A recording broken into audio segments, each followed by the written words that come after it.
Today on Eternal Conversations, we have Parker Kelley. He is a PhD student in the Department of Comparative Biomedical Sciences at LSU. He has a background in philosophy and psychology as an undergraduate. He is professionally interested in psychoimmunology and neuroendocrinology, consciousness, and the therapeutic application of psychedelics and plant medicines. Yeah. So, this is one of my best friends. Been knowing each other for a while now. Yeah, we met in philosophy of the event, some existentialism work in in Francois Ruffles class. Philosophy of the event. Yep, and we actually had some. Damon had some Alex Gray stuff. Probably some of these same prints that you see here in the studio, and his notebook. And I pointed him out and was like, "Hey, cool, you got some Alex Gray art," and that was kind of the beginning of our friendship. Yeah. So. Yeah, and then since then, talk on the phone all the time, hang out. We both have the same background. Both have a bachelor of psychology and a bachelor of philosophy. Got at the same time, dual degrees. But he was getting his master's in philosophy while I was getting my undergraduate dual degree in psych and philosophy. So we met in the philosophy department. Actually, he was one of the people that inspired me to get my dual degree. I was actually only a philosophy major at that time. Yeah, and I was like, man, you can do psychology too, because I knew you were interested in psychology a lot. You're taking all the classes, and really it's not that much difference. Yeah, for and sure. It's like, well, I'm going to double major. Like, no, dual degree. Yeah. Would be even stronger. I definitely would have, had I done anything, I would have double majored at that time. So he encouraged me to get both full degrees, and yeah, it was pretty awesome suggestion, because if it weren't for that, I may not have ever done what I'm doing today. Because because if I would have just stayed in philosophy, I would have either had to go back and get another degree in something else after I graduated, or there's no way I would have ended up in biomedical science. It's just because I got into psychology because I thought philosophy was kind of limiting. Like, I had all these theories about the world, and I studied even philosophy of mind and these more rigorous empirical classes that I took in philosophy.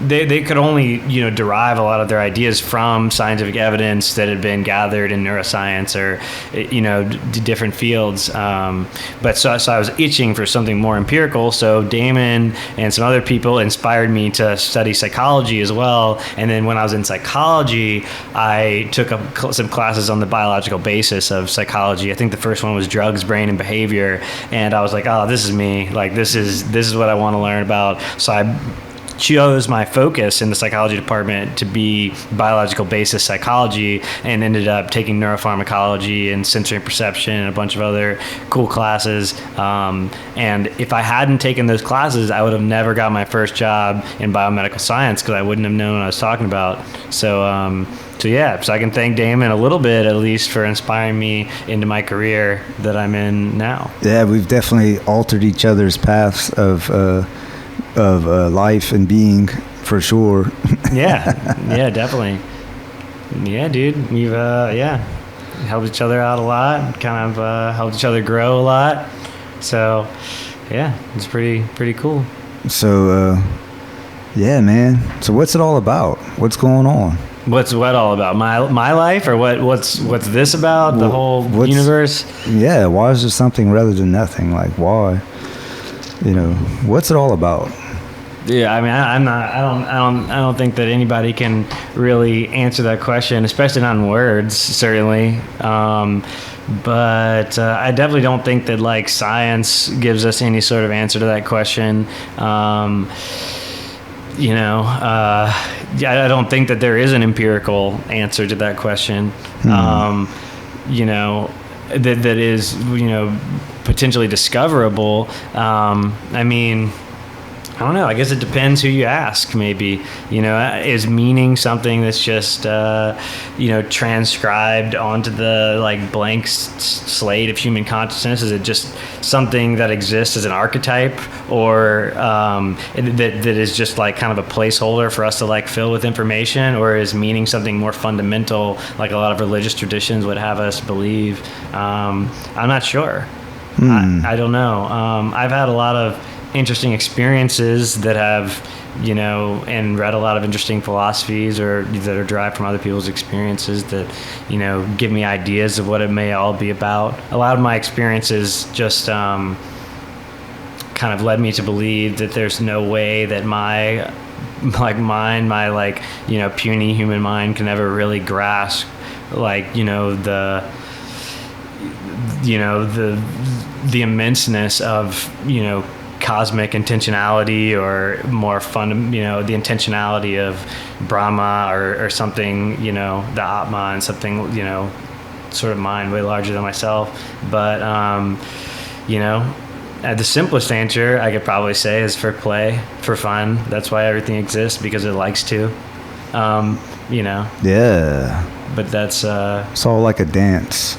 All the reality really boils down to vibrations. So it's like a cosmic dance and a cosmic furthering of that dance and play, like you say. Yeah. Or play could sum it up too, like that.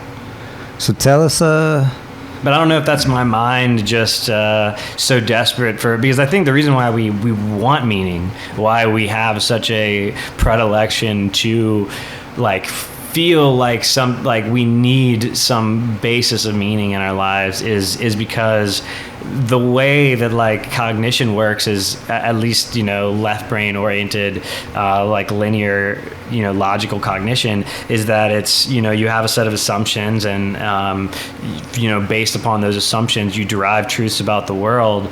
Meaning is the most fundamental assumption you could possibly have, some higher orientation of the universe. So I think that we're kind of itching for some fundamental assumptions to make, something that we can really believe is that we can, something we can derive the rest of our lives from. You know what I mean? And I just I don't know if that thing could be the same for everyone. I don't know if that's individual, or if there is a ultimate meaning. But I know that if any sort of extent to which I've been able to come in contact with that has been it's the language can't do it justice. Yeah, that's awesome, man. It's pretty fucking awesome. Yeah, dude. I mean, life is amazing. I'm very glad to be here. I feel very lucky, and gratitude, man. Yeah. Gratitude to me, if I was to write my own set of commandments, gratitude I think would be number one. For sure. Just to give thanks that you're alive and well. And I remember one time in the 7th grade, we were writing journal entries. We had to write a journal entry every day. And I was bored. I couldn't think of anything to write. So I put, I can talk, I can walk, I can hear, I can listen, all these things. And I thought, so stupid, as a kid. Oh, it was fun. I just filled up a paragraph of things that I can do.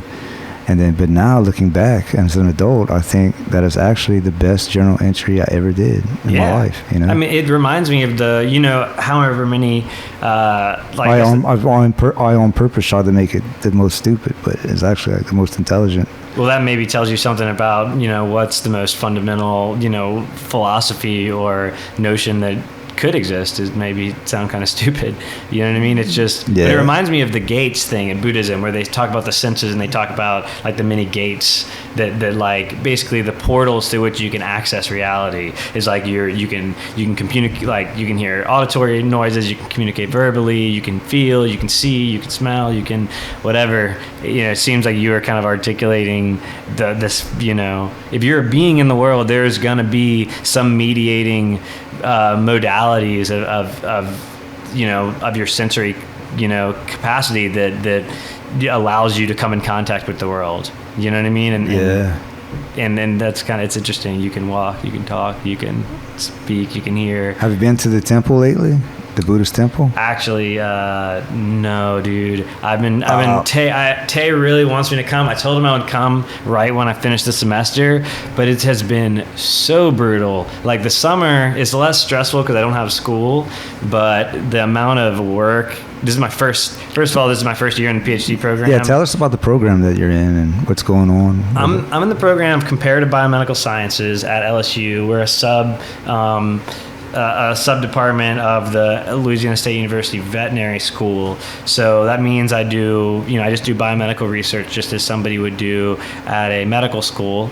And so the vet school actually is like the highest NIH-funded entity on campus for biomedical research. So we don't there's actually our department nobody really does veterinary research. It's all just general biomedical research. So we're a really diverse department. We have people doing oncology research or research on cancer, and we have people doing. There's a neural systems lab where Dr. Charles Lee is elaborating the construction of the auditory system in mice, which is important for doing auditory research in mice. Our lab, which originally called cardiovascular pathophysiology, now it's we basically look at novel therapeutics for post-traumatic stress disorder and neurodegenerative disease, mostly based in we're looking at a lot of plant alkaloids and different plant-based compounds that may have be able to modulate the endocrine system or the immune system, mostly anti-inflammatory compounds. We're finding that a lot of, not us in particular, but science in general is finding that the immune system plays a large role in cognition and psychology and just the function of the nervous system, and can be massively debilitated and damaged in stress. And there's this various positive feedback loops that link the immune system to the deleterious effects of stress. So I particularly work mostly on post-traumatic stress disorder. So far what I've looked at is my projects have involved dimethyltryptamine or DMT, and we've used a combination of DMT and harmaline in our animal models of PTSD to kind of understand how they modulate the immune system and how they may be used as therapeutics in that disorder. And then I've also worked on a project where we're looking at blueberries and the various polyphenols and anthocyanins that they contain. And we've actually found, before I got involved, that the whole blueberry works better than anthocyanins or various polyphenol combinations alone. So some of this data, I can't really talk much about my DMT work. We've also used whole ayahuasca brews that we've just given orally to the rats to look at how they modulate the immune system and cognition and anxiety and stuff like that. But I can't talk much about that because none of it's published. We haven't really worked it all out. But some of the blueberry data has been released to the public, and we found that blueberries actually are capable of increasing serotonin levels without increasing norepinephrine levels, which is a problem that you see with serotonergic drugs like SSRIs, the selective serotonin reuptake inhibitors, even ones that are not marketed as selective serotonin and norepinephrine reuptake inhibitors also increase norepinephrine, which makes them possibly dangerous for people with post-traumatic stress disorder who already have high levels of norepinephrine or adrenaline. So interestingly, nice. So if blueberries are capable of increasing serotonin levels to a similar extent without modulating norepinephrine, they may be a interesting therapy for that disorder. And then you say that they are maybe shown to rebuild cells, like brain cells. So we haven't got there yet, but basically stress, especially extreme traumatic stress followed by like a chronic low-grade stress like PTSD, activates this pathway in the brain that leads to apoptosis or programmed cell death. So it's not like the cell just randomly dies like it would if you if it got injured in some way directly. It's basically like the cell goes under so much stress for so long, the cell commits suicide. It's like, I'm not a good cell, I'm not doing my job, I'm causing more problems than I'm dealing with. So the cell commits suicide to save the brain from that perpetual excitotoxicity that it was involved in. So basically, blueberries are able to inhibit that process through, just like other anti-inflammatories and antioxidants may be able to, but just to like a really extreme level. They're able to basically, blueberries are slightly toxic, so they do this thing called hormesis, in which they induce a small amount of stress, which causes the cell to activate stress response mechanisms like antioxidant response elements, and basically it will protect the cell more than than the slight amount of toxicity is damaging the cell. So you get an overall kind of like reprogramming of the cellular, stress response system. So wow. So we've seen some crazy stuff like modulations to like cortisol levels. Like stress causes a reduction in the so in rats, cortisol, the stress hormone, in humans is called corticosterone. So and these are all glucocorticoids. So the glucocorticoid receptor is lost in extreme stress, and in some cases, or it's just not lost completely, but it's downregulated. And blueberries we've shown that it modifies that change and a lot of other interesting things. So wow, man. So how is it being a PhD student? It is tough. I do not have a background in biomedical sciences. Just a little bit of I have a little bit of background. Must make it way harder. It's always crazy. Like you see somebody who's in a PhD physics program and their background's undergrad's like English. Yeah. I mean, like, whoa, that makes you like, way more awesome in a way, I think. Well, I mean, I don't know how much more awesome it makes me, but it definitely, it was tough. The first semester I had to take cell and molecular biology, and I have kind of taught myself organic chemistry a little bit from like books and stuff, and I've read up on my biochem and stuff, but I've never taken these classes formally. So cell and molecular biology was very difficult. I had to kind of teach myself a lot of that stuff from the ground up. And then the second semester I had mostly neuro. So my neuroscience class was manageable, but my neurobiology class was, the same thing. It was a lot of molecular pathways, a lot of mechanisms that I'd never heard of before. So I had to teach myself the mechanisms before I could even read the chapter. Wow. But so is being a PhD student all that it's cracked up to be? Because everyone dreams. It's one of everybody's dreams, or even fantasies. Like, man, to be a PhD student, or look at him, he's a PhD student. Like, how do you feel about that? Do you feel like, yeah, it really is that awesome?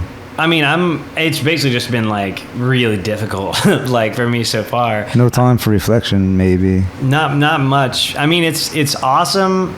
Like, I have a lot of qualms about some of the work I do because I don't know how I feel about animal research. Because I do research on mice and rats and stuff like that. And that's mostly what I do. I mean, comparative biomedical sciences is a department that compares, the systems of different organisms. And so we use a lot of animal models of disease. So that's... like from an ethical perspective, I understand, don't get me wrong, I think it's one of the most necessary things that we do in medicine. We cannot test drugs, we cannot evaluate new diseases, we can't do much in humans. Our entry into the human into human biology is we have blood, we can take CSF, but which is cerebral spinal fluid, and we can look at poop and pee, and we can look at semen, and we can look at saliva, but there's we now have this new emerging neuroimaging or just general imaging technologies that give us more insight into the human being. But if we want to look at brain tissue, or we want to look at some sort of organ tissue, like the only way that we can do this is through animal research. And so that's been a huge ethical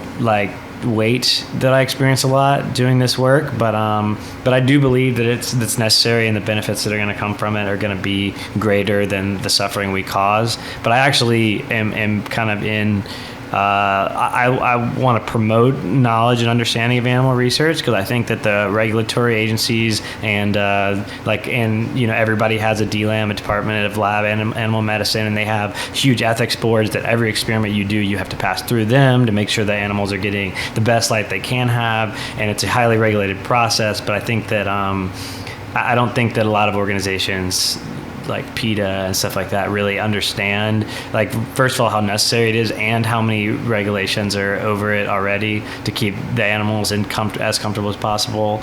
So I mean, it's been tough. The PhD program in general has just been like, I mean, I've never worked so hard in my life. The school's never been so hard. And then, like, I mean, I'm working an outrageous amount of hours. Like, last week I was up at 3 a.m. to get to the lab by 3:30 or 3:45 every single morning, or Tuesday, Wednesday, Thursday, Friday. And then I got to do the same thing next week, except I also have to do it Monday night for a different experiment, and Tuesday night. Tuesday I might actually be there all night from 8 or 9 p.m. till 7 or 8 in the morning. Wow. And I also have, like, it's just, Damn. Science is extremely, extremely tough, and we don't get paid for near like the amount of hours that we work. Like, so I have a lab job too. I go to school and I'm an assistantship, so I do get like a very small, tiny, microscopic salary, which is awesome. A lot of PhD students don't get that in other fields, but yeah, man, it's tough. I mean, I love having, like, it's awesome to have so many brilliant people around you all the time that, like, you know what I mean? Like, it makes me feel, it humbles me a lot, because, like, you know what I mean? When you think about big ideas and stuff, and you're just, like, and you're not hanging out with experts in that field, sometimes you get a little bit of ego going on. You start to think that you kind of know what you're talking about. Yeah. But, like, I'm humiliated daily by brilliant scientists and stuff like that. Cool. And it keeps me really honest with myself. Yeah. So I know, man. That's one thing about being in college or in graduate school. Like, you're constantly surrounded by people who are definitely above average in intelligence, and you go out in the world and there's so many people that use zero. I mean, of course there are a lot of intelligent people all over the place, but there's more people who do not use critical thinking at all, like 0%. Mm-hmm. Like, this lady the other day said, well, I know what I'm talking about because I watch Fox News. And I was like, people just like, I couldn't believe, like, Fox News all day long. Mm-hmm. Fox News, CNN, all the same. It's like just pure hardcore gossip. Yeah. Like, I'm like professional gossip. Yeah. All day long. Like, they showed Tiger Woods, like, showed him in his jail cell. Like, they showed, like, this long footage of him and taking breathalyzers and all this stuff and this big commotion. And I'm like, who hasn't drunk and drove? At least everybody has drunk and drove at least once in their life. Mm-hmm. And so... A lot of people, yeah. That doesn't make... Yeah, like... Pretty much most people in the South. I mean, it's like it was way less, especially when we were growing up. I mean, I'm a lot younger than you, but even when I was younger, down here, like, that whole, like, the fact that drinking and driving was not acceptable had not gotten down here yet. You know what I mean? Like, there were laws against it, obviously, and people, like, would tell you not to do it. But, like, as far as, like, what was the culture, everybody drink and drive. There's no public transportation down here. Like, everybody drinks. It's it's a huge, part of our culture. And, it wasn't until I grew up and was like 18 or 19, probably even later than that, probably until I was like in my early 20s, to where I even realized that, like, it was like how bad it really, I know the dangers that it could. And whenever I was cause. a kid, there were more people drinking and driving. It used to be, even before me, it was the case that if the cops stopped you, you're drinking and driving, they would follow you home. Yeah, they would follow you home. They would let you drive. Yeah, they just follow you home, So, yeah. And they're still pretty lax. Like, one of my friends was drinking, and the cops stopped him. This was like 18. Cops stopped him, and they were like, nah, you're too drunk to drive, And my other friend, well, what about your friend? He was sitting in the passenger side of the truck. They opened the door and just fell into the ditch. Wow. Like, face first in the ditch. Like, oh, never mind. He didn't get a DWI, though, by the way. Yeah. There's another time that we were all riding in a car full wasted. And we were going to the club, and the cop stopped us. And he said, where are y'all from? It was like, Karen Crow. Oh, me too. And he just let us go. Just like, let you go. Didn't even like, I'll bring you home or I'll... Nothing. Wow. Like, oh, cool. And let us go. Wow, that's crazy. But I mean, I guess the point is that they're just, it's public shaming. This guy who had a rough night, and I'm not saying condoning drinking and driving at all. It is terrible, and it is a very bad thing to do. But it's just the point, like, so anyway, like professional gossip. Like literally professional. It made me sick, like listening to that all day long. Yeah, because like what? Like they're just trying to make an example of Tiger Woods, really. You know what I mean? But I don't know if it's going to have that effect. I mean, it may even be that a lot of people that do drink and drive now will look at Tiger Woods and be like, oh, well, Tiger Woods is rich and famous, and even he drinks and drives. You know what I mean? And they may not even feel as, like.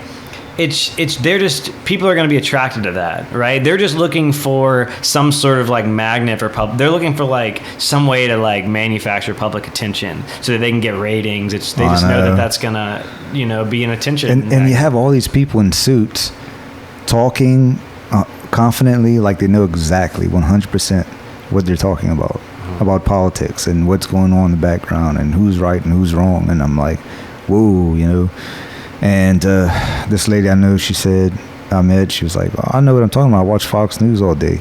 If she wasn't watching Fox News, she was on a computer. She was on her phone looking up news, or on the computer looking up news, like constant. What's the value of reading that much news?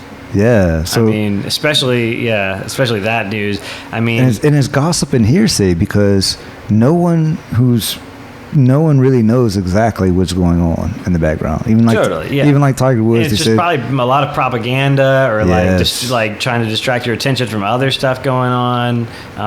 And I know that a lot of people from our background, we understand that, the media is a lot of people are controlled by the media. It's a controlled mechanism, coincidentally and on purpose. And, propaganda, brainwashing, all that stuff like that. But to see, I guess the point is, so you're surrounded by super highly intelligent people all the time. That's such an awesome part of being in graduate school. It's everyone around you is pretty intelligent and pretty smart, even on a college campus. For the most part, people are at least above average in intelligence, so they wouldn't be there. We didn't really talk about what we were going to talk about. Oh yeah, for sure. We just kind of showed up and went for it. I have some things I want to talk to you, really want to ask you about. Okay. But I don't know. It's because you're the kind of person that we kind of agree on, I guess, or so. It's contradictions, like contradictions in myself and in society, but contradictions in myself that I'm trying to figure out. I have a list somewhere and I have to pull it up on my email. But contradictions like guns, like I have guns, I like to shoot guns, I believe in the Second Amendment, and I love to, and I think that it's rightful for citizens to be able to own guns so that to prevent government tyranny or just be able to protect themselves, and good honest citizens owning guns. But at the same time, there are accidental shootings all the time, violence. I'm not a fan of violence at all.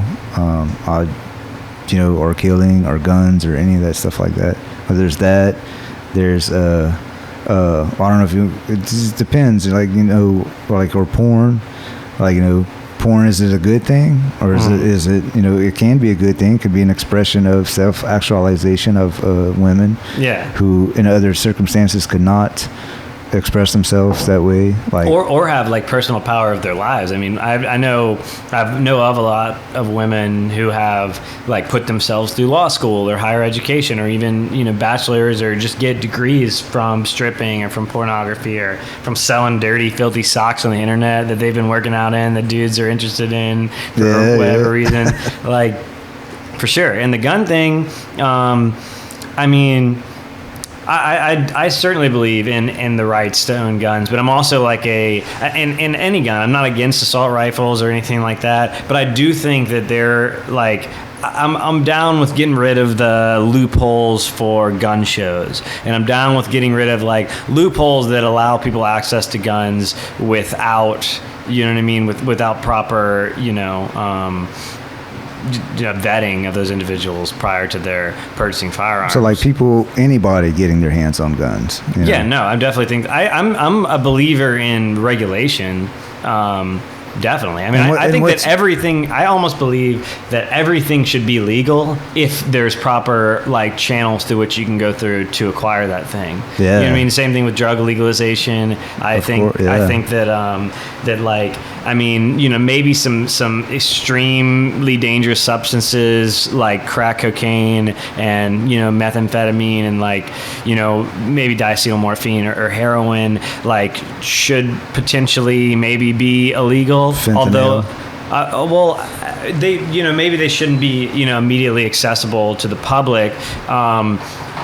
But I do think that people that are addicted to those substances or have a deep desire to do them are just going to end up, they're going to find some way to acquire them. And just like making them not available is only going to make the stuff they end up with dirtier, and it's going to cause an increase in the public health risk. Like the drug war has done nothing but the opposite. Yeah, it's just created like more dangerous drugs. So, and it like the number of addicts, the number of drug arrests, and like a lot of these things have not really been changed. In fact, in a lot of circumstances, they've increased. And they've also created a huge underground black market that's regulated by violent gangs. And it's just, so I think regulation is more important than, I don't think making things just outright illegal really prevents people using them. It maybe prevent a certain type of person from using them, but there's always going to be like plenty of individuals that are going to be unaffected.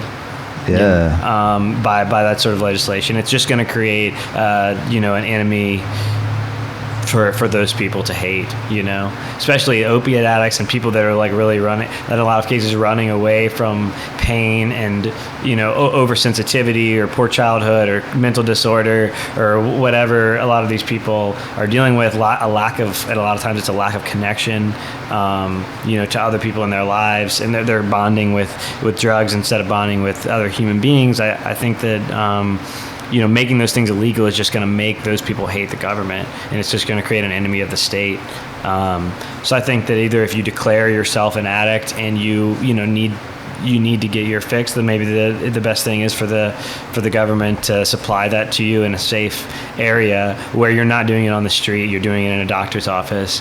Or if you're willing to get a certain level of education, then maybe you should be able to have access to these things in a highly regulated and controlled way. So there is a means by which you can get these things properly, you know what I mean? But that your use of them is going to be monitored by some organization that's obviously regulated by HIPAA and things to protect your personal identity and stuff like that.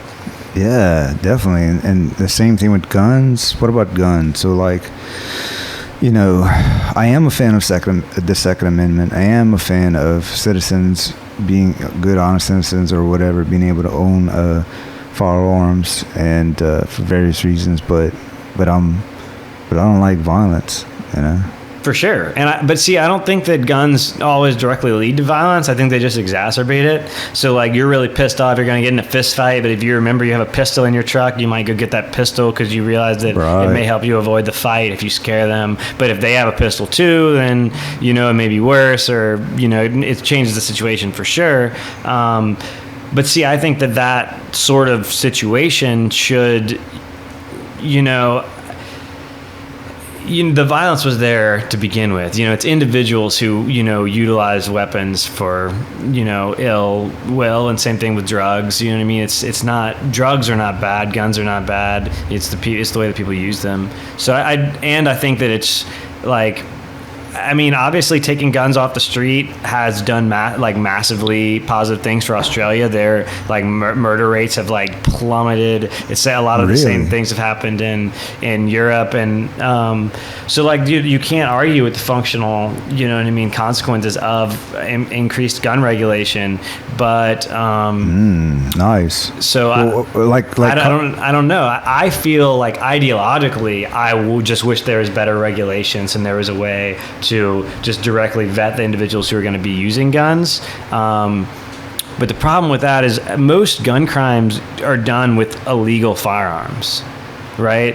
And so I guess the benefit of what Australia did was they had a huge gun buyback system to where like they were offering enough money for the firearms that people, like if they knew somebody with an illegal firearm, they would rather just steal that from them, or just if they had an illegal firearm, go sell it for the whatever money they're going to get for that Australian government was going to give to them. You know what I mean? Like, but also obviously a certain number of legitimately sold guns are going to be like put on the black market. So, you know what I mean? It's a really, really difficult situation. I don't really have an answer for it. You know what I mean? Like, I don't know. Like, how do you prevent guns from getting into the black market? I know. So like, even if you could highly regulate it, like, and you did a gun buyback program like Australia did, there's still going to be this slow leakage of regulated guns getting to the black market through thievery, or, you know what I mean? Just, you know, somebody gets down, they need to sell, whatever. I guess like for me, I didn't know about that. That's pretty cool though. That I know in England and certain places like that, the cops don't even carry guns. They just have like a nightstick because the amount of guns. So I used to think it was kind of like eye for an eye, tooth for a tooth kind of mentality. Yeah, Old Testament. Yeah, like if you kill somebody, you deserve to be killed. If you rape somebody, well, you deserve to be raped, you know, like stuff like that. But, man, I still think of that a little bit. But there was a class, English 360 Advanced Composition, which after doing a lot of research, I realized that whenever a criminal is executed in a certain city, the murder rate at that same time period goes up like times 10. So the name of the paper that I wrote was "Do What I Say, Not What I Do" concerning the death penalty in America. It's also kind of related to guns too, because you know, like, so they don't use guns. The cops don't use guns in England, certain places like that. You know, and we're like a militarized police force. Like, you know, this is what we do. So yeah, the Louisiana State University Police Department just got a bunch of assault rifles. What? Yeah. Wow. So, you know, I mean, obviously to deal with in case there's, I mean, we have huge events on campus with hundreds of thousands of people there for football game. Yeah. If there were to be an issue, they don't want to have to wait for the Baton Rouge City Police if there's a terrorist attack or something. But, I mean, is that ridiculous for a college campus? Why do they need assault rifles? It's so messed up, man, because I mean, I understand the justification. it seems like the more like the police arm themselves, then the criminals arm themselves, and the police, like, it's just this like the battle to the top. The guns are just increasing because of all these attacks and you know, here and there, and that's enough just to scare everyone to go out and buy assault rifles. You know, like, well, yeah, if I had an assault rifle during that, then I would be safe if somebody attacked me with an assault rifle. But the statistics don't really pan out that much. It doesn't seem. But then what happens is a lot of people aren't able to protect themselves. Like, you know what I mean? I heard you're more likely to die if you have a gun and believe that you're able to shoot back accurately and all that stuff than to just run away. Like, yeah, definitely. So instead of escaping, if you didn't have a gun, you would just escape the situation completely. But if you did have a gun and you were untrained, especially, and you're like, oh yeah, you know, so-and-so starts shooting in a crowd, well, I'm going to get him, you know? Yeah. Where now you have a gun. Because most people are untrained. And that's why I think the regulations... And you're not running away. Like, I think that's why you have to, like... I think just the coursework and the training you should have to buy a gun in the United States should be increased. Basically. Yeah. And you know what I thought about like this too? So a lot of these other countries, you know, like, you know, a lot of like, especially like the European countries and stuff, a lot of these countries anyway, they don't have guns, so their murder rate is like 10 times less than the United States. But I don't know, I just think that guns are so inundated in this culture, and it's still a Wild West culture, you know, kind of thing. Is that a good thing? And I think there's so many guns in the United States that it's so flooded with guns that it's sort of like at this point it's like alcohol or tobacco. Like if you can snap your fingers and rid the world of alcohol and tobacco, and just like if you could snap your finger and rid the whole world of guns, you know, would it be a better place? You know, probably so. But maybe. You know, like if you just make all war and guns just disappear, you know, it would be a better place. But it's just not reality. That's just not the case. So, like, if you try to take away, we have a huge population that hunts and like there's gonna be hunting guns available. You know what I mean? Undoubtedly. Well, that's true. That's especially where we live. You would start like there would be a civil war if you tried to take hunting rifles away from Louisiana residents. It's not going to happen. So it's sort of like alcohol or tobacco. If you tried, you know, they already tried it with prohibition of alcohol. Yeah, it's terrible. Or tobacco. And they're still trying with prohibition of drugs. Like, right. And it's, I mean, with marijuana prohibition. You know, it's like, and more people smoke marijuana now than have, you know what I mean? Ever before. Yeah. And if so, imagine if they tried to make cigarettes illegal. Yeah, it would be. Took them off the shelf and took them completely off the shelf and made them illegal. Wow. But see, interestingly, imagine the so in our department, a lot of the people that worked at the front desk of the department smoked cigarettes, and actually the main thing that caused none of them smoke anymore, them to stop, is the LSU banned cigarettes on campus. So plenty of kids still smoke because there's no real penalty. You can't get a ticket for it. It's just that people will tell you to go outside of the campus lines, but all the employees obviously can't break that rule because there'll be consequences. You know what I mean? So you can't smoke all day. So they wouldn't, and they all quit because they would have to walk. I mean, if you know where the vet school is, they'd have to walk all the way to the levee, which I mean, it's only like a 5 or 6 minute walk. But like the people that work on the second floor in the office, if you really smoke cigarettes, like you don't want to do all that trouble just to because you're gonna have to take a 20-minute break to walk down there. Breathing hard. Yeah, you gotta. Your lungs are all Louisiana, it's like 100 degrees outside. You're not walking all the way to the levee to smoke a cigarette. Well, it used to be in the philosophy department. When I was an undergraduate, I'd walk, open the door to the philosophy department hallway, and it would just be like full of smoke. Like, I mean, cigarette, like just like you could barely even see because all the philosophy professors smoke cigarettes in their offices, and so it would just pour out. That was in the 90s. No, early 2000s. Early 2000. That's great. And they still allowed smoking indoors in Lafayette. 2000 to 2006. They still allowed smoking indoors in Lafayette in 2006? Yeah. Not in Louisiana. I mean, not in Baton Rouge, I don't think. Like you go sit in their office, and I wasn't a smoker of cigarettes and stuff, and sitting in their office, like, your eyes already, like, that's like amazing. just the whole room's like smoking cigarettes. I didn't realize that. Putting out the ashtray, like, you know. Because I remember smoking sections, like, you know what I mean, like in restaurants in Baton Rouge, but I don't remember it ever being. But so they banned it, and I remember asking the professor, well, what do you think about that? He was like, well, I'll smoke less cigarettes, because for them, it was on the 5th floor, the highest floor of the building, so they'd have to go get on this like super slow elevator, you know, full of students, go all the way down, then go outside, then go far away just to smoke a cigarette. You know? Yeah. And it's like, I don't know. So I'm sure it did slow things down. I don't know. So I guess to me, it's sort of like tobacco and alcohol, guns. Like it's too late. Like they're already flooded in. So my attitude is, you may as well learn to use them right. You know, like if you're going to use them, you may as well learn to hunt, use what they're used for. You know, like, you know, practice with them, get to know the respect behind them.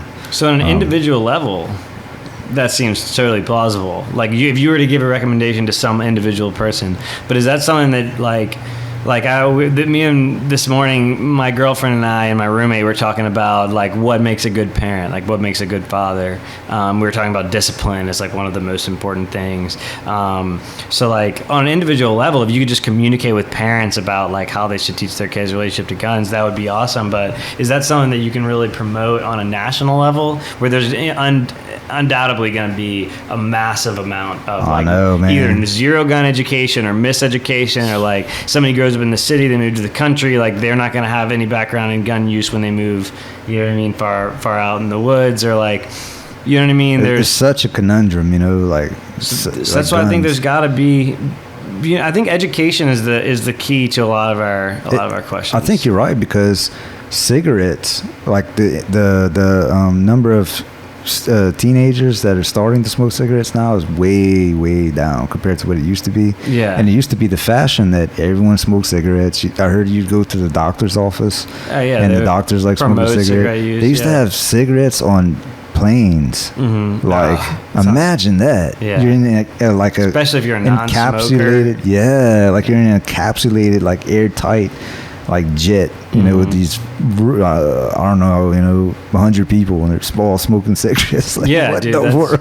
Yeah. I'm too young to I didn't know that. That was before my time. But the idea was that cigarettes, the Marlboro Man, you know, all that stuff, you know, oh, it's cool, like smoke cigarettes. And so now, because of education, like it's going down a lot. So Yeah. they didn't know. They either didn't And know or inconvenience. really didn't care. Yeah, yeah, that's right. That's a good point. We're a pretty lazy species, I think. That inconvenience is a pretty like, oh my god, I'm not gonna like, you know what I mean? Unless you're real bad off, like you'll go a few times just to get your fix, but you know what I mean? Yeah, that's so funny. But Inconvenience.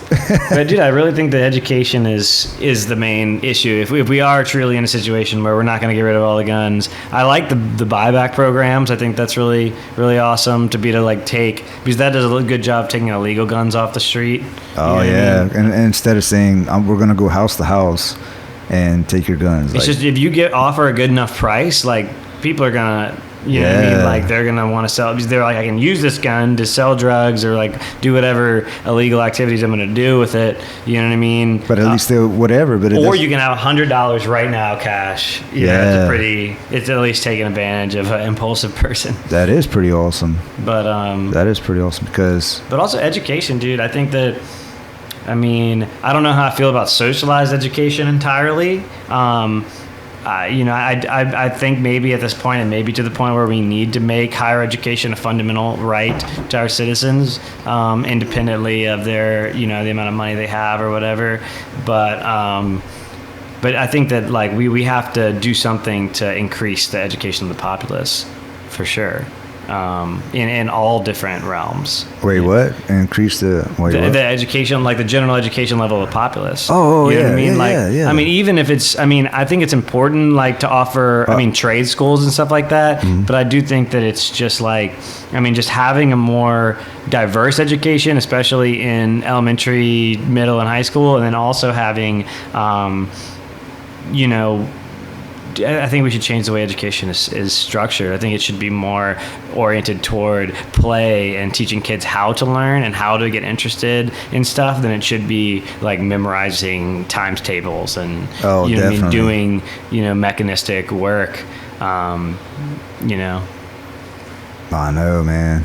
Like Critical thinking, delay of gratification. yeah, the things that make us human. Our prefrontal cortex is the region of the brain that does delay of gratification and like higher thinking processes and stuff like that. I think that in discipline, you know what I mean? I think that we should teach kids discipline in a context that isn't like militant or doesn't suck. I think that like like when you hear discipline when you're a kid, you're like, that I do not want to do that. Whatever is associated with that word, like that's the opposite of what I'm doing. Paddling or getting your Xbox taken away or something. Or like what? that. Yeah, exactly. Where I think that we should teach like kids discipline. Like I really like the way that martial arts, the kind of things that does to kids. I just started martial arts back last Tuesday for the first time in 12 years. Mm-hmm. So, and I'm like, man, this is crazy. So I went to put my 9-year-old and 4-year-old in martial arts. And I was like, yeah, I'll just go put them out watch. And I'm like, but I'm paying the family special rate. It's like $99 a month, Nice for all y'all. Yeah. That's pretty legit. And yeah, because normally it's like $80 for one person a month.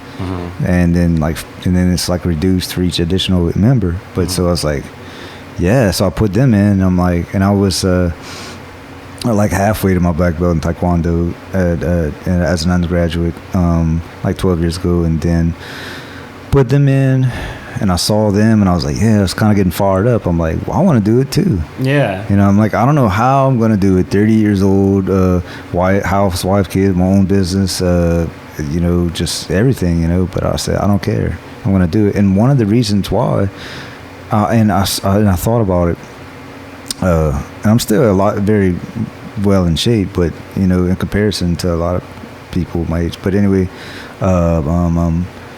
and I said, what did I like about it so much? And the discipline aspect was, I think, the number one reason why I liked it. It's not about the fighting. I'm not a fighter.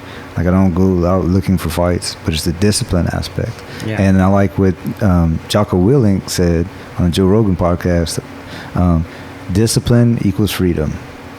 Totally. And he was like, you would think it's the opposite. That when you're disciplined, you wake up at 5 o'clock in the morning, you don't do anything but disciplinary actions towards yourself. But it's like, no, it's because you instead of being ADD and thinking about 10 different things, like you focus on what you need to do, you knock it out through discipline, and then you're free after that to do whatever you want. Yeah, I mean, absolutely. Because discipline gives you at least like the highest level of free will that humans can possibly attain. Yeah. If you can like learn to discipline yourself over your anxiety and your depression, but also your addictions and your tendency to withdraw from certain social situations that make you uncomfortable, and you like every little bit that you contribute to that, if you like are disciplined over like doing hard manual labor and like exercising and like the more realms that you can increase your capacity of your self or your your frontal cortex to modulate your fear responses from the amygdala, or whatever lower order brain processes are pulling you in one direction or the other, because you're like in the past you've gotten some positive stimulus from those things, or in the past you've gotten some negative stimulus from those things. Like the more you can really be free to exercise your wills and your desires to do really what you want to do in life and who you want to be. But I think that's distinct from a lot of the discipline you learn. I think the military shows you how to acquire those things on your own, but it's done through a structure where you're really being disciplined by a higher entity. Yeah, right? It's hierarchical system. Whereas in martial arts, it's like, yeah, of course, there's the master, and he's teaching you, but he's not, like I'm trying to explain to one of my, the 4-year-old especially, and like they're not being mean to you. Like he's trying to teach you, he's trying to show you, and it's so hard to explain discipline to him, but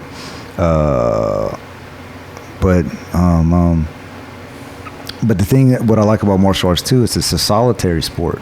So even though there's someone teaching you, it's all up to you. It's not like soccer or basketball or the military, where you're dependent on the group as a whole. Yeah, it's not a team sport. Of course, that has its virtues too, but also like that's cool. But also like it's all on you, like yeah, in martial arts for sure. And that's awesome because you're competing against yourself, and you're your only which is another contradiction of mine I want to talk about too, is that, well, like martial arts, karate, fighting, but at the same time, it's about like how not to fight. For sure, how to avoid conflict, how to use, your mind to, not have to fight. Yeah, so I guess if you're undisciplined and you get in a situation, you're going to be like, you just feel like, oh, I have to punch this person. Because you're going to be driven by your fear. You're going to be driven by your emotional reactions. You're going to be driven by, like your fight or flight response. Your adrenaline's going to go up. Your cortisol levels are going to go up. And you're going to be insecure and not confident in your abilities. So you're going to want to try to prove that. Yeah, or you're going to want to get them before they get you, and it's going to get you in a situation. Whereas when you're confident with the martial arts, then you just know like you don't have to do that. For sure. Like, and I don't know anything about martial arts. I've never taken martial arts myself. Aren't you about to start? I'm thinking about starting, or I am going to at some point start taking, I want to try Brazilian Jiu-Jitsu just so I can, because I rolled a little bit with my friend who's taking that. Yeah. And I found it to be really cool. But I'm also interested in maybe taking kind of the opposite spectrum martial art, which is Aikido, which is a Japanese kind of soft martial art, which is more of a philosophical system. Oh, really? So I'm interested in working, I'm probably spend a couple months doing Brazilian Jiu-Jitsu until I get it relatively down, and I may continue doing that as well. But there's a lot of interesting aspects of Aikido from a philosophical perspective. Oh yeah, that I'm interested in. I know that's cool, because I would like to find a martial art that works, but is also philosophical or spiritual. So, like Tai Chi, I'm sure there are a couple of good ones, but it just seems it's such a soft art, So Aikido is supposed to be like functional if you're fighting somebody who's like either lowly trained or minimally trained in martial arts. Oh. But it's like you wouldn't be able to take on somebody who does jujitsu or karate or something like or that. Or MMA or something. Yeah. So it's more like Aikido is structured toward, it's like this really Taoist thing, like using other people's energy, like redirecting it to, you know what I mean? Steven Seagal. Yeah, this like, sort of, that sort of situation. So like constantly diffusing the situation. Yeah, exactly. So it's also like a set, like, you know, there's psychological aspects of it, and it's, you know, kind of this Taoist, almost spiritual practice where it is functional in fighting, but you just wouldn't be able to fight like a trained, you know what I mean? Yeah. Like, I just watched a video that Joe Rogan posted about a a Tai Chi master in China versus an MMA fighter, and the MMA fighter challenged him. He said, you know, he called it fraudulent. Like, this is a fraudulent martial art. It's like real pretty and flowy and stuff. He's like, yeah, that's all good, but it doesn't work. It's fraudulent. Is that what happened? Yeah, so they put them together in the ring, and the kung fu, I keep saying kung fu, Tai Chi guy was all like, you know, flowy like this, and the MMA fighter knocked him out in like 10 seconds. Yeah, I imagine that's the case. And it's like, see, it doesn't work. So the whole Chinese government and culture and people, like, he's in hiding right now because he basically disrespected their culture, because Tai Chi goes back like a long time in their culture. So by him saying it's fraudulent, it doesn't work, it's like saying Christianity is fraudulent and doesn't work. But that's bullshit, though, because it's not that it doesn't work. It's just not that. That's not what it is. It's apples and oranges. You know what I mean? MMA is like an aggressive martial art, particularly designed just for kicking ass. Strict to the point. Yeah, like, you know? Exactly. But Tai Chi is a philosophical system. It's a soft art. It's you know what I mean? Nobody would expect. That's a good point. You know what I mean? It's not the same. Tai Chi would definitely help. I'm sure learning Tai Chi for an MMA artist would improve what he already knows how to do. It's just not structured to be. I'm not sure that I don't know anything about martial arts, but that would be my expectation. Yeah. Is that I'm sure, like, what I've learned from people who know martial arts that have taught me stuff is, like, just in a couple minutes, they've taught me things about my body that I never knew before. Yeah. You know what I mean? It's like how to feel certain things, how to control like individual muscle groups to get like exactly what you want. I learned this stretch that I've been doing. It's an Aikido stretch from this guy that I met at that Tipper and Friends, that festival I went to in Florida. I met this guy he trained with Shaolin monks. Like, he was super legit martial artist. What did he teach you? He taught me this Aikido stretch, but he went through you take your thumb and you pull it around like that. Like this? And pull it into your chest. And so what it rotates your forearm around, and I feel it all the way up in my shoulder and in my chest sometimes. Yeah. I feel like it's the functional equivalent of sitting in lotus. Yeah. Like when I sit in lotus, it rotates my hip outward and kind of opens up my hips. It does that same thing to my chest. And the context he had it in was that like when you're sitting to somebody like this, right? Yeah. You're kind of your shoulders are forward. It's more of an aggressive position. Right. When you're talking to somebody with your hands facing down, you're like in a grasping position, kind of. Yeah. So it's somewhat aggressive, and you're kind of saying like, "What can you do for me?" Where he's saying when you have your hands open and when your shoulders are open and your chest is open and you can get your shoulders back and relax, you're kind of saying through your body language like, "What can I do for you? What can I give to you?" It is true. Like, sometimes, like, you find yourself, they say body language says more than speech. Sometimes I read a couple of books on stuff like that, and I do find myself whenever when I'm around powerful people or people that I perceive as that are way more intelligent than me, or I really want to know what they have that I don't, I guess you could say.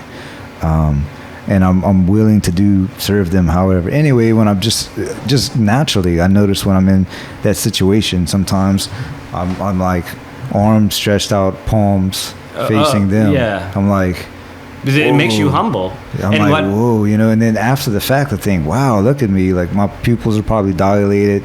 You know, my blood pressure is probably a little raised, face flushed, with my palms open, like towards them. You know, my arms like man, you know what.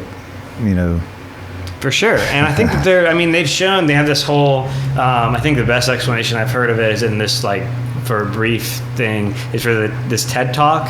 They talk about this thing called power posing, where they basically found that there are cognitive feedback loops where if you sit a certain way, it'll make your brain feel like you would typically feel when you sit that way. You know what I mean? Oh. So if you sit with your back straight and your chest open, like it'll reduce like the symptoms of anxiety and stuff like that. Oh. So basically, like if you can, it basically is a way to hack your or even posture, alone. You know? Yeah, that's what I'm saying. Just like if you sit in a way, if you sit confidently, you'll feel more confident. If you know what I mean. If the best way I found to adjust my posture is you stand up against a wall with the back of your head, the back of your shoulders, your butt, and your heels like up against the wall for like whatever, 2 minutes, 5 minutes, and then you walk off the wall, like just walk straight off the wall like that, and you know you have to keep doing that because we all seem to, you know, sitting at computers or standing up all day or whatever we have to do at work, like, you know, it's just like a laziness thing, you know. So this guy taught me this. He said, so when you sit, I mean, when you're starting to feel, because I have a lot of tension, sometimes I gotta like, I'll sit for hours at a time doing the polymerase chain reaction or some kind of like microbiology or molecular biology technique where I just have to be super still and load like a ton of samples and all these different chemicals into like this tiny little plate, and I have to sit with my back straight, and I have this little pipette that I'm like moving, you know, like 3 microliters of fluid, you know what I mean, some crazy small amount, and it destroys my back because I have a lot of back pain because I grew up chopping firewood and doing manual labor. So he told me that when I feel that, like, stand up, look up, and like basically set your shoulders back, like all the way back, and bring your hands up, like bring your hands up from the side. So stand up straight with your shoulders back, heels firmly on the ground, feet about shoulder width apart, and then go up and look all the way up, as far up as you can. Come all the way up. And then kind of let your hands fall back and keep your shoulders where they were. And he said that'll kind of reset your shoulder blades to where and the main thing is to look up, like look all the way up with your neck. You know what I mean? And bring your shoulders out, like from, you know, yeah. And then kind of like let them sit back where they were. And he said that'll kind of reset where your shoulders to where they're supposed to hang. Like, because he was, I mean, I don't know this much about this. I'm not authority at all. I'm just, you know, parroting what he told me. But he basically said there's you know, perfect positions where your shoulders hang, and what we do is we'll try to bear more weight on one muscle group than, like, basically he says the way that our body's supposed to be positioned is the weight should be evenly distributed between all the muscles in a particular region. But what we do is we sling one part of, like, a bunch of the weight on like one particular muscle group, and then what we do is we keep readjusting. So we keep like putting weight on individual muscle groups. You know what I mean? Like this, like this, like this. Yeah. And that's how I do sit. You know, when I'm doing my lab work, I'll, like, you know, keep readjusting. Same thing when I sleep. Keep readjusting. So I'm constantly doing this little shimmy of adjustment, when he says what we really need to do is, it's harder to begin with, but is to sit up straight and evenly distribute your body weight through all of your muscles, right? And keep instead of like this flexing sort of withdrawn sort of thing where you're, you know, not withdrawn, like aggressive sort of posture, where, you know, your body's all locked up, bent toward the inside. He said if you can sit back and evenly distribute, and you can learn to sit like that all the time, none of your muscles will get tired, so you won't have to keep rotating. You know what I mean? All you have to do is reset. Get them back. You know what I mean? Yeah. This guy was really cool. He had trained with those monks, and he currently runs like a marijuana farm in California. Yeah. So he has these huge, showed me pictures of these huge marijuana trees, or they look like trees. They're 30 feet or something like. I don't know how big they were, but they were so crazy tall. Yeah. Bigger than any weed plants I've ever seen. Like actual trees. They look like trees. Yeah, for real. So he's an interesting fellow, But yeah, so I don't have that much time left, but is there anything else you wanted to go into? Yeah, so let me see. this is something that I ask every guest. What is the meaning of life? Well, you kind of asked me that first. You said, "What's it all about? What are we doing here?" Yeah. I guess it is pretty similar. But I mean, I think that, I mean, essentially, it could not. I don't think that life is ever gonna mean anything in particular. Because there's no like. What's the point of something that leads to something else? That thing. Okay, so we get there. So you live life so you can go to heaven. You know what I mean? But then what do you do in heaven? Like, what is that going to lead? Like, if you think of a chain of events, of something leading to something leading to something, it's never going to, like, you know what I mean? There's no end to that. Yeah. You know what I mean? And it's like that Modest Mouse lyric in Good News for People Who Love Bad News, that album, where they, like, it was like, well, like, why wouldn't you, like, if you wasted this life, why wouldn't you waste the next? You know what I mean? Like, so like, so I don't remember the exact lyrics, but that's basically how it went. That's so funny. Yeah, exactly. So I don't think that there's going to be any meaning other than life itself, and that's what Alan Watts says. That's what I mean. I think this is it. This is the meaning. Nietzsche. You know, yeah, that was like this whole thing. You know, I do think that we've talked about this in the past, and when we've gotten to that conclusion, you always said to me, well, then what's the point of mastery? Or is there a place of mastery? Is there something you can get to? Is there any, like, and I think the purpose of mastery is mastery itself. I think that there is a certain level of mastery you can achieve in the world. That's another one of my contradictions, is that trophies versus non-trophies. So some people say they have to do certain things to get trophies, like obtain a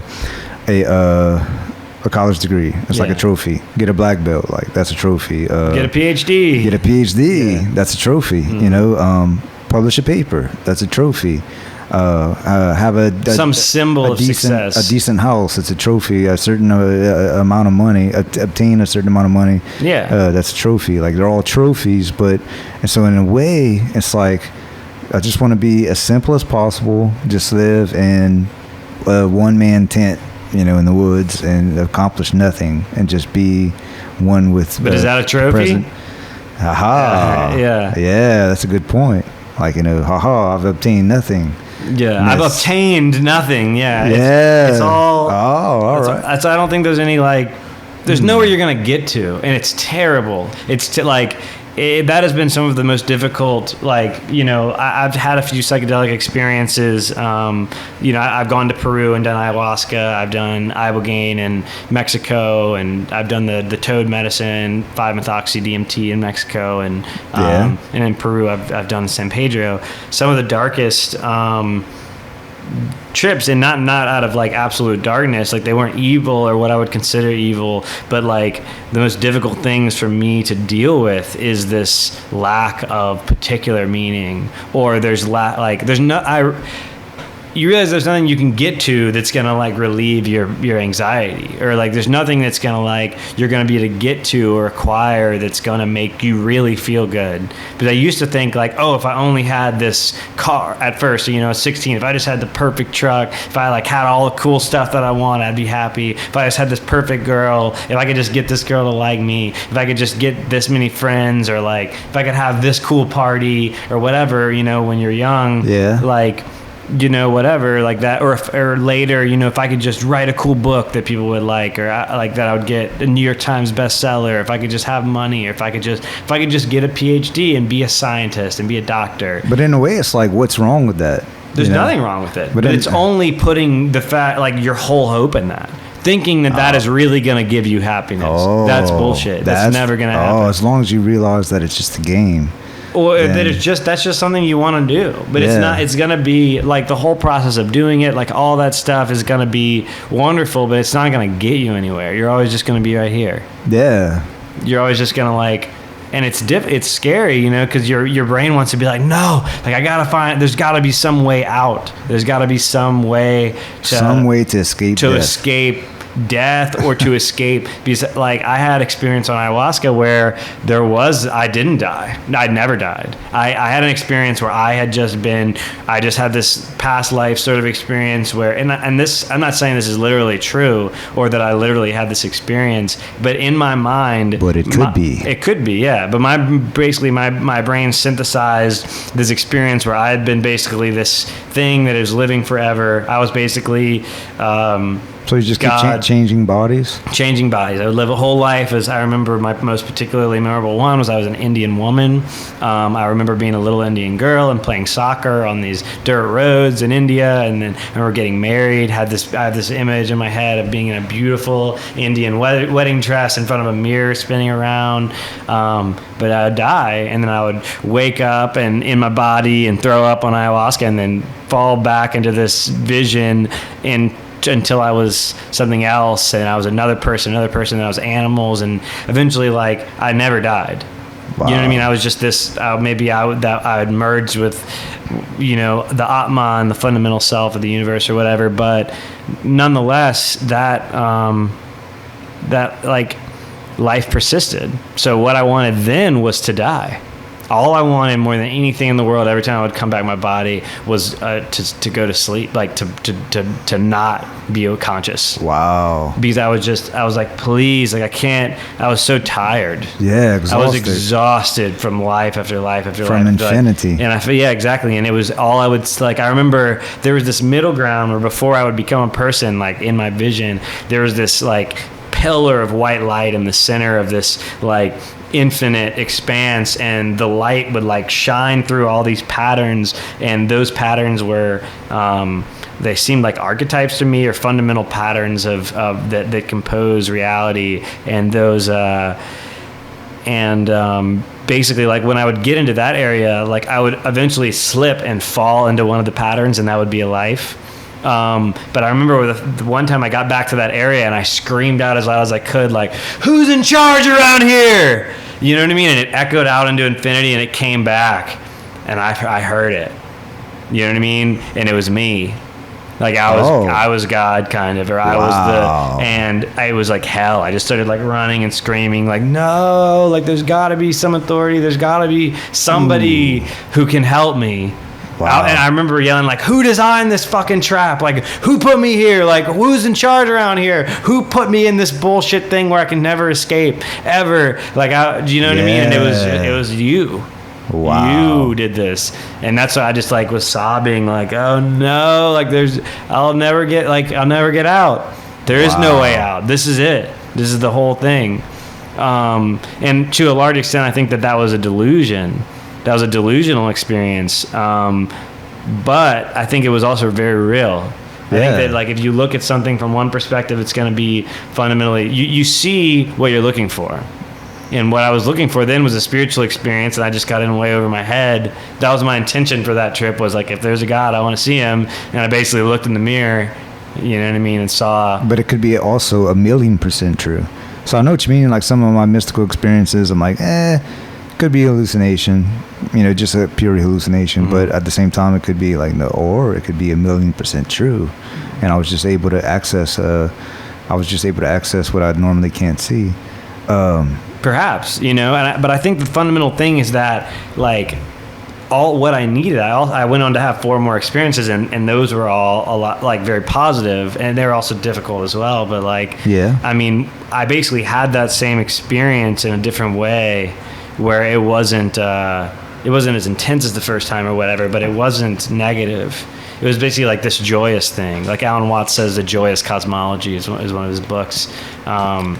You know what I mean? If you're trying to escape, it's gonna seem like a trap. Wow. You see what you're looking for. That's deep, man. That's super awesome. But if you can harmonize with it, and you can get with the dance, it's going to seem like a dance. It's going to be a dance, I know. If you're looking to dance, you're going to see a dance. If you're looking to escape, you're going to see a trap, because there is no way out. One of the coolest things I ever learned is the easiest way to be happy is to just be happy. Sure, yeah. Like, you just just be happy. But there's always a but. You don't want to get complacent. That'll call, you know what I mean? Or maybe that's just my ego, like coming forth and saying like, we got to be practical, we got to, whatever. So what is, real quick, like, I know you don't have much more time, but what is, where are you at on your spiritual path? I know we were talking about this the other day. Like, what is it you're trying to obtain, at this particular point in your life? Balance. Because I have like, there'll be long periods where I can, like in the past where I've been meditating every day and like really on top of myself spiritually, and then there's days like last week I like couldn't bear to sit and meditate because I was so anxious. And seated meditation is really one of my main things that I do. And there'll be, if I go like a week or two without doing it at all, I notice my behavior gets really reactive. And I'm a lot worse at dealing with the difficult things in my life. But, and sometimes I just thinking about sitting down for 20 minutes and meditating, or 30 minutes, I try to do 30 minutes, is just like, sounds like hell to me because my brain's racing so fast. But then other times, like I do this, I switch between completely involvement in my academic and work life, and then I'll do this thing called spiritual bypassing, where I'll ignore, just as coined John Wellwood, this Buddhist teacher coined, I'll switch to where I just only focus on my spiritual life. And recently it's been where I haven't been able to make that switch at all, which is good, because now I'm trying to do both at the same time. So if I could really work on balance, being here, really being able to practice my spiritual, meditation, being present, constantly throughout my daily life without getting so caught up in my work stuff. It's not that obviously I have to do my work stuff, and that's what I love to do, but I get frustrated and I curse and get mad because experiments or stuff goes wrong. And there's biomedical science, there's so many little things where you think you're doing experiments exactly right, but it doesn't work, or there's always it's basically just critical thinking. You're just constantly trying to optimize or repair stuff. So damn. Half the time, or probably more in a lot of cases, that you do something no results, or the results are messed up somehow. So it's hard to manage my, so that's basically what I'm working on. That, and I want to get more in touch with my body. So I've been doing a lot of stretching before I meditate, and trying to really get in touch with my body more. And so that's why I'm thinking this. I just got back into lifting weights, and I kind of want to get to the point where I feel like I'm strong again, like I used to be when I was doing a lot more sports, and then move on to martial arts and rock climbing. So I'm trying to slowly bring all the areas of my life together. Yeah, so mind, body, spirit. Yeah. It's I spent 10, 15 years in pure mind. I could say mental activity, philosophy, psychology. I did that, and I was just that's it. Pretty much that whole time, living a life in pure theory and concept. Mm-hmm. Pretty much, I guess. As a third person observer on the world. And then I spent 5 years at least really deep into the spiritual, metaphysical, shamanic type of world, the higher dimensional spiritual world. And that was pretty much it. I was in just that for at least 5 years. And then so now I'm getting back into martial arts. I lifted weights for a couple of months not that long ago.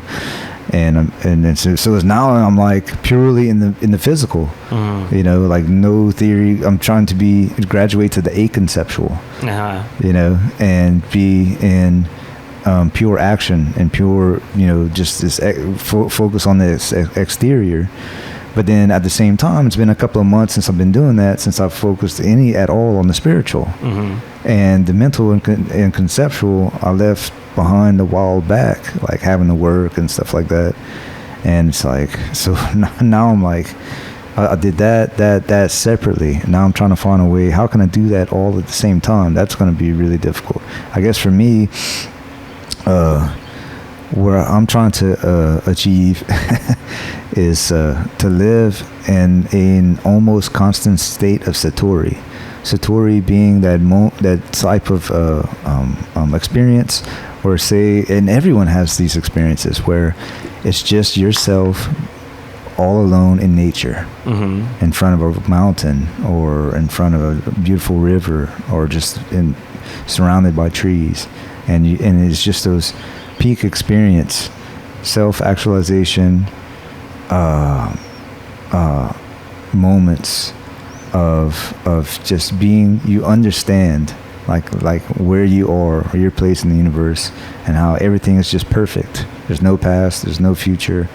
It's just you're in that present moment and completely self-actualized about you're not one with nature, like you are nature.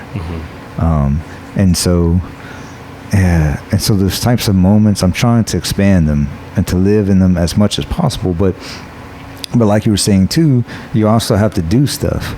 So I don't want to just be sitting around in nature or driving down the street like, whoa, the whole time, like, wow, like just being perfectly in the present moment because I have stuff to do. But if I can find a way to get stuff done, even hard, complex mental stuff and or work stuff, physical stuff, if I can do that while still staying in states of satori all the time, like, it's where that anything that I do, no matter how difficult it is still positive, or it doesn't affect me. It doesn't affect me harshly, emotionally, or which, I mean, negative and positive emotions are just the yin yang of being alive, but it doesn't,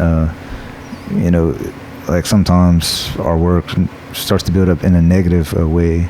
So basically that's where I'm at, too. And it's kind of like similar to what you're talking about, that, just the balance, like trying to stay in a state of serenity and peace of mind while doing what you're doing.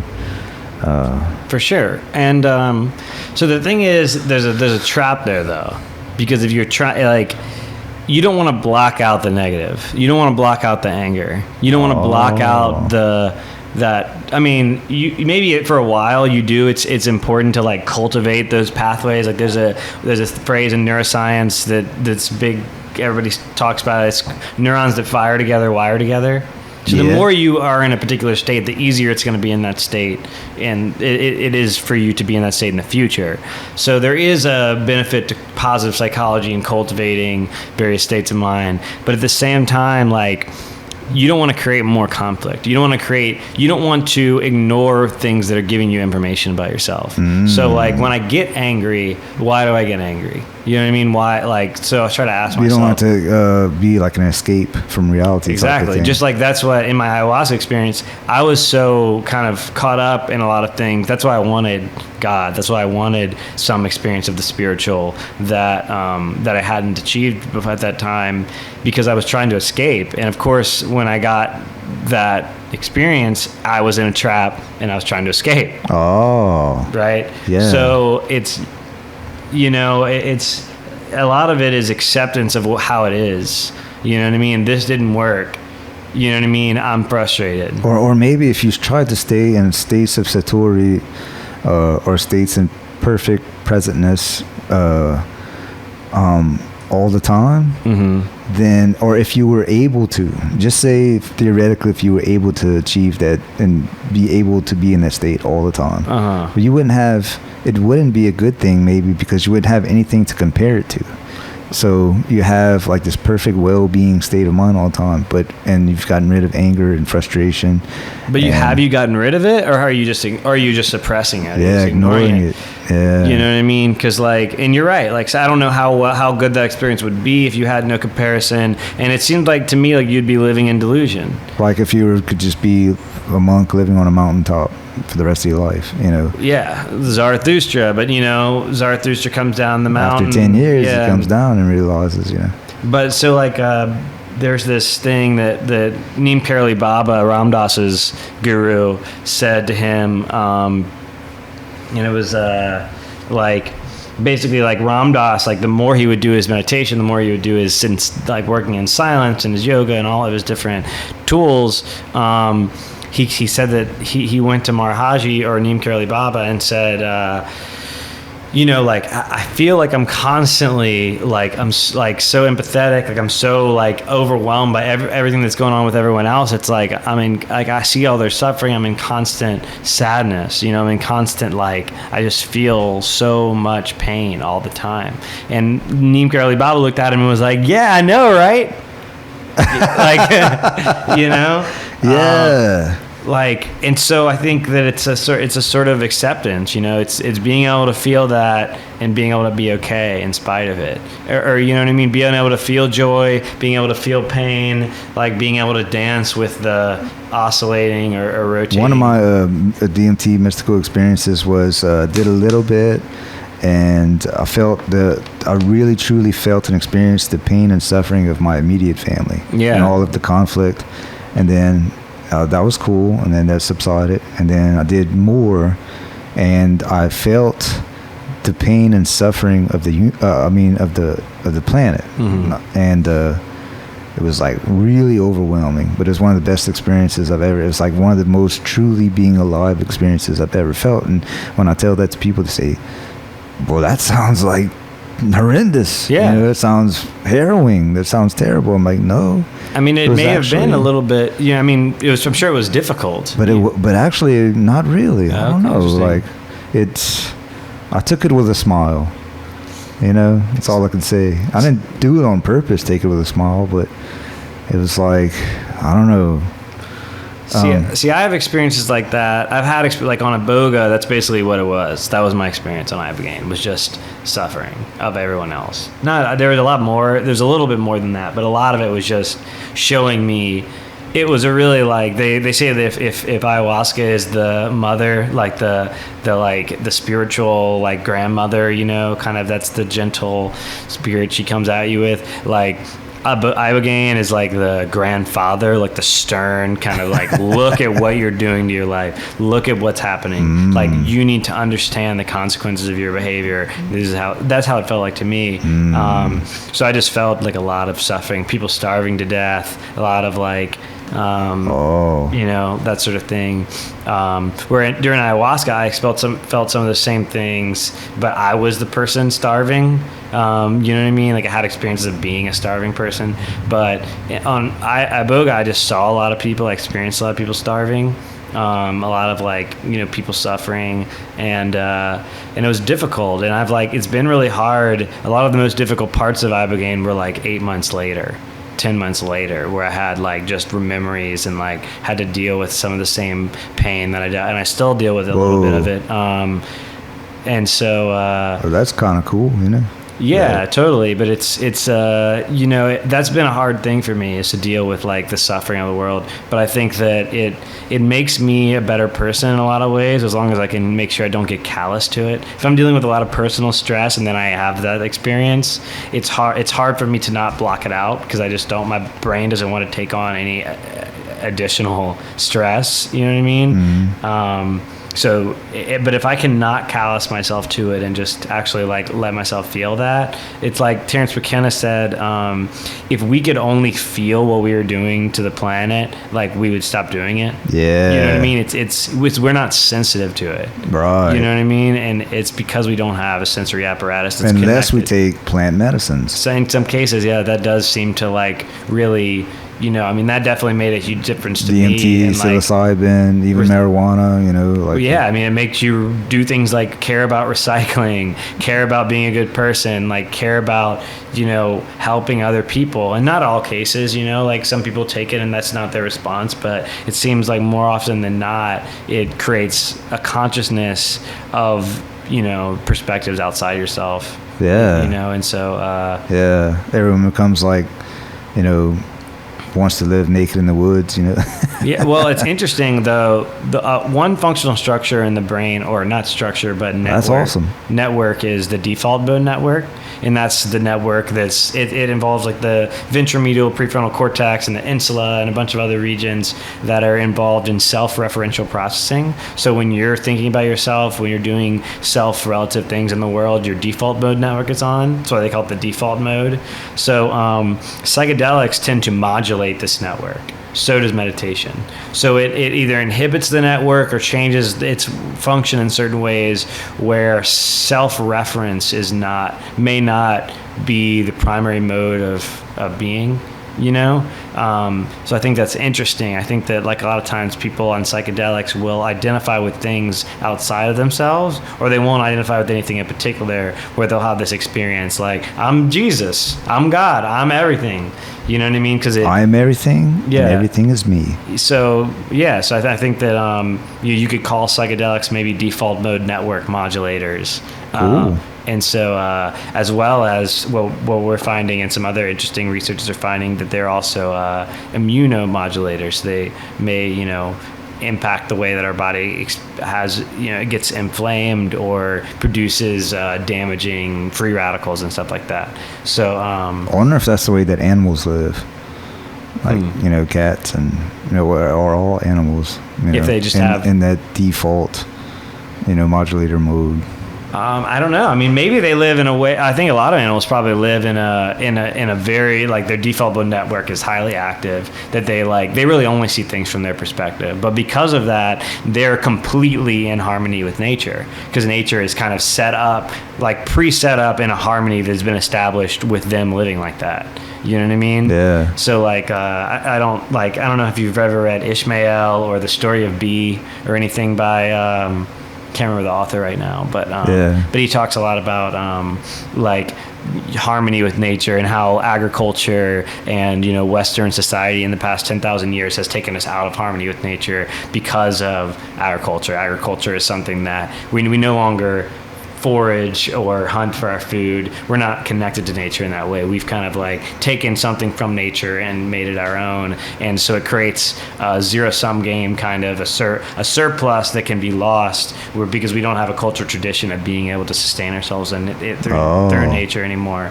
And you just go to the store and there's all these plants and animal meats that for sure you don't have zero connection to because of that. For sure.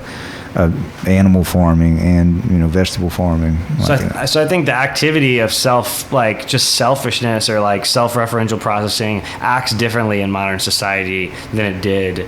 You know what I mean? It's selfishness may have been something that was harmonious with nature at one point, but now we're almost like a virus that's gotten out of control, or bacteria. Or that's something. what I would say too. It's like it seems like human beings are supposed to be. Like this advanced form of bacteria on the Earth planet, like we're supposed to be like a probiotic to the planet, like the maintainers of the planet, just like we have all. Like we're tending the garden or something. We have trillions of organisms in our guts and our skin and our eyes and our environment. Hair. Yeah, like we're a planet. Like each person's an entire planet hosting trillions of organisms, and we're supposed to be that on this planet, on Mother Earth Gaia, on this planet, but yet maybe we were for a time period, but now we're the opposite. We're, for sure, like you said, we're becoming a virus or some sort of plague. Yeah. So I think it may be the next step in our evolution is to reduce the self-referential processing, or become more harmonious with our environment through maybe various techniques, but also maybe through these plant medicines, and maybe we'll go back to, instead of being maybe we'll go back to tribal living. I think tribal living 1,000 years from now, Yeah. So yeah, totally. That would be interesting. So have you read anything by Christopher Ryan, or have you read Sex at Dawn? No. Anything like that? No. So he's got Christopher Ryan's a PhD, did his dissertation on basically the prehistory of sexual relationships and stuff like that in humans and primates. Really cool book, would definitely recommend it. But he's working on a new book called Civilized to Death. I listened to his podcast, that's how I know about that, but it's an interesting thing that he thinks that we've been civilized to death, to the point where we're not only killing ourselves and killing our own happiness, but killing the planet. And he promotes a perspective like that, going back to tribal living. But I think an interesting point that he makes is that we're not going to go back to how it was. There's no way to go back.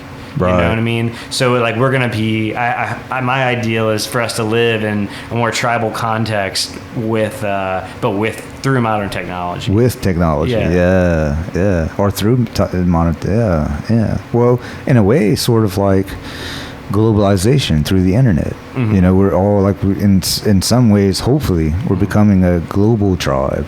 Yeah. Because I like to think of ourselves as we're supposed to be citizens of the planet, not like, here's a line in the sand, you know, this is United States, this is Mexico, you cross this line, I'll shoot you, you know, or if you have different beliefs than me, I'll shoot you. Yeah. Like you become other, we're supposed to be citizens of the planet, you know, with a global consciousness, even a cosmic consciousness, but at least a global consciousness, and in order to take care of our house. I mean, we trash our own house. I mean, no other animals do that, you know.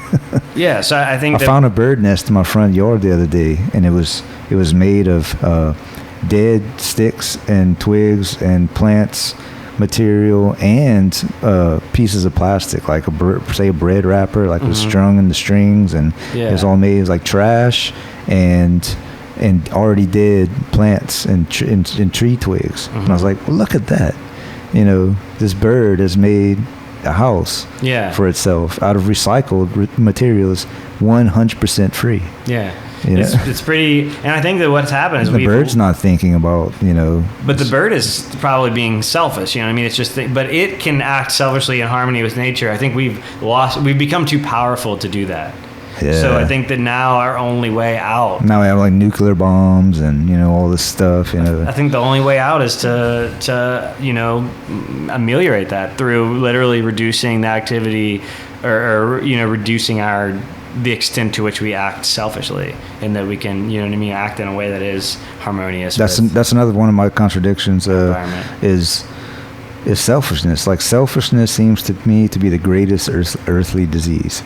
Like, you know, selfishness when no one's considerate, or compassion, like compassion and sympathy diminish through selfishness. But at the same time, like, I think that all change comes from within.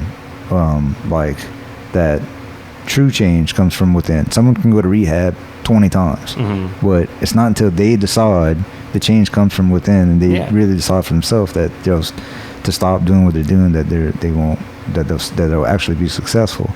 But at the same time, you need to, I don't know, man, you need to reach out to other people. You need to have conversations like this to try to figure things out. But at the same time, you need to spend a lot of time being alone and selfish. So it's like, selfishness in some ways is the greatest earthly disease, and there's the reason why, you know, there are dictators and there are hierarchical systems, because everyone's out for their own best interest.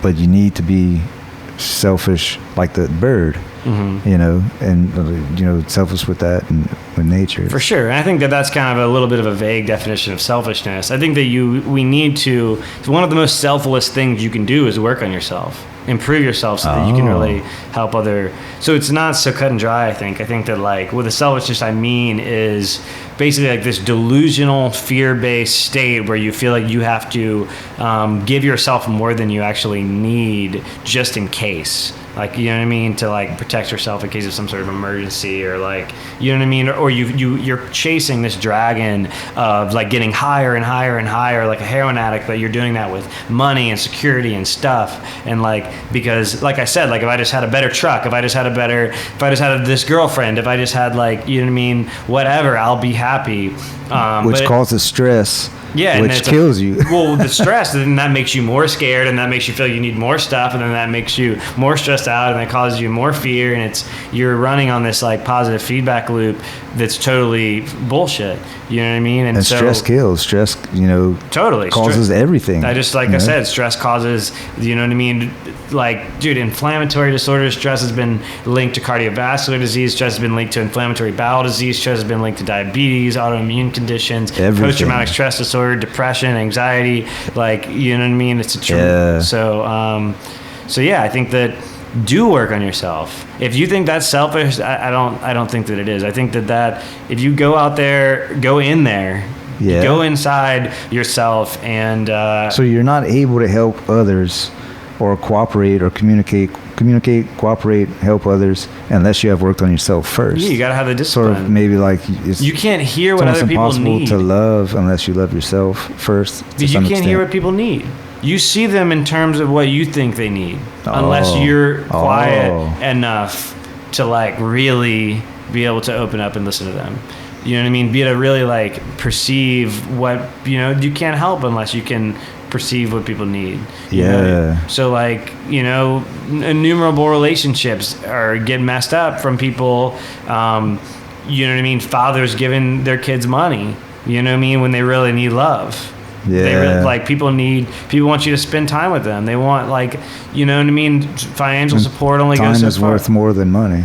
Yeah, totally. So like, I think that go inside, you know, find yourself, then you'll be able to see other people's selves, and you'll be able to like, you know, you really can do more listening instead of hearing. Absolutely. You know? So like, I think that's where you're going to find meaning. That's where you're going to find love. That's where you're going to find what you're looking for, beyond your ego. As long as your ego's involved, you're going to be looking to get out of a trap. Yeah. But lose the ego. So I think we got to wrap up. We got like 2 minutes. All right. So can you summarize your philosophy in like one to two sentences, or maybe like a paragraph? Can you try to summarize your entire philosophy into maybe one paragraph or a couple of sentences?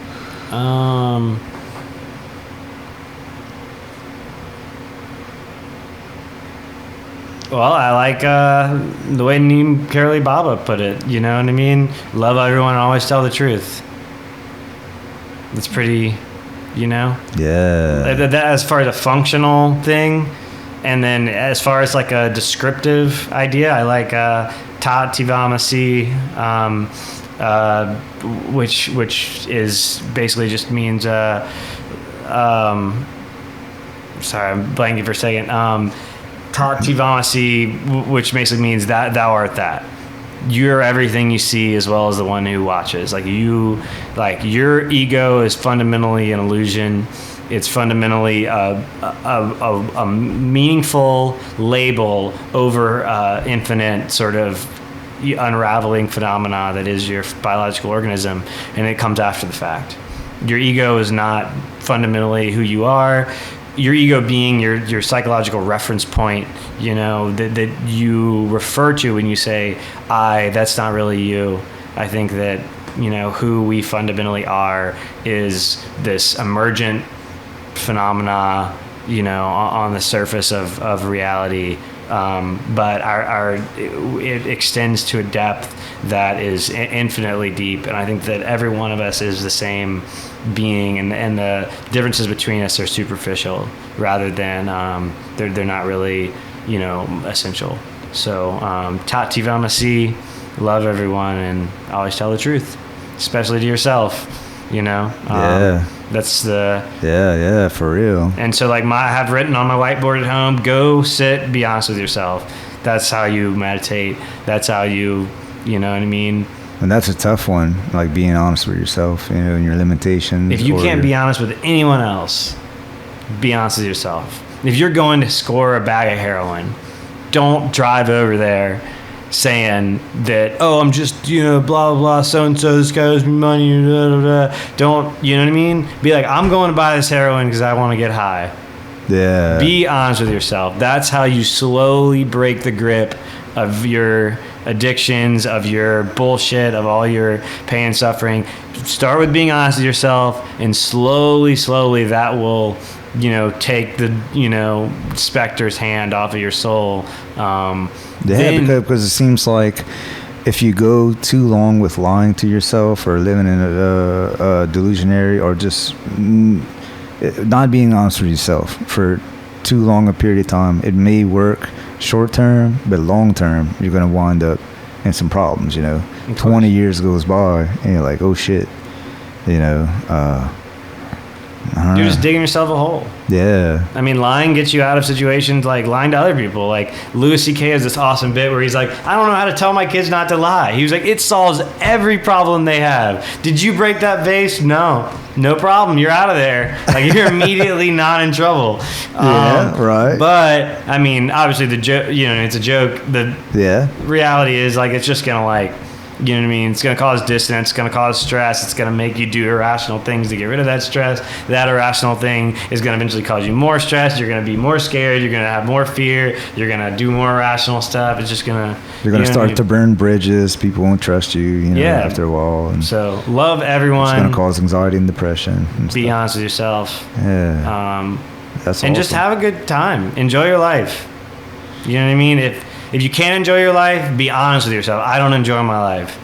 I think that's the thing, and seek out help from other people around you. You know what I mean? Sartre says that hell is other people. But we're a social species. You know what I mean? And that that's a very real thing. I've felt that way too. But I think that that's why one of the most important things in Buddhism is the Sangha, which is the community. And that's why I like to do these podcasts. There you go. To try to talk eternal conversations. Terrence McKenna said, "Find the others. Go out there and find the others." Because I want to know all these different perspectives. Like, everyone's had a different answer, which actually was very surprising to the meaning of life. Mm-hmm. And I'm thinking, how many answers could there be? But every single person completely different. That's beautiful. Such as yours, and they're all 100% right. I'm like, whoa, that's awesome. Yeah. Or personal philosophies, they're all right. So this community that we're trying to, cultivate. Trying to cultivate through talking about conversations which are eternal, and so we can all try to work together. And it's just so fun trying to figure this stuff out, because to me it seems like we're here. This is what I've been told. And it just seems like we're here because there's something that we're supposed to learn, like in this lifetime, perhaps, before we die and move on. Mm-hmm. And you only live once, no matter what you believe. Even if you believe that you die and turn to dirt, you only live once. If you believe in Christianity, it's heaven or hell for you afterwards. You still only... Or even reincarnation, you get to be you once. Like, you're not going to be... I mean, maybe you'll be every version of Damon McGregor. Yeah. You know what I mean? But there's only... And even if you were this version twice, how would you know the difference between them? They would only be... Right. You wouldn't remember. And you wouldn't remember... Eternal recurrence, you know what I mean? Nietzsche's... And you would only live as Damon McGregor or Parker Kelley in this particular time slot. For sure, at least once. So like Alan Watts said, this is it. Yeah, so no matter what, this is it, Yeah. So, and it's beautiful, and it's suffering, and it's, this is it. Be here, embrace the chaos. Yeah, embrace this, embrace Try to it. find, structure and order for the sake of discipline so that you can have freedom. But embrace the chaos. Yeah, and learn about yourself, integrate your shadow, don't run away from the times when if you're doing something bad that you feel morally opposed to, but you can't help but do it, be honest with yourself about doing it. Try to figure out why you're doing it. Don't, you know what I mean? Don't lie to yourself, don't fight it, just... Love yourself. That's a very good psychological lesson for sure. Yeah. So anyway, dude, that's all the time I got. All right. It's 5:30. We went 30 minutes over. But it's all right, dude. So thanks for having me. Yeah, for sure. And check out my book, Eternal Conversations. The link is down below. Check out eternalconversations.com. Check out the Eternal Conversations podcast. And it's peace, love, and light. All right, peace out, people.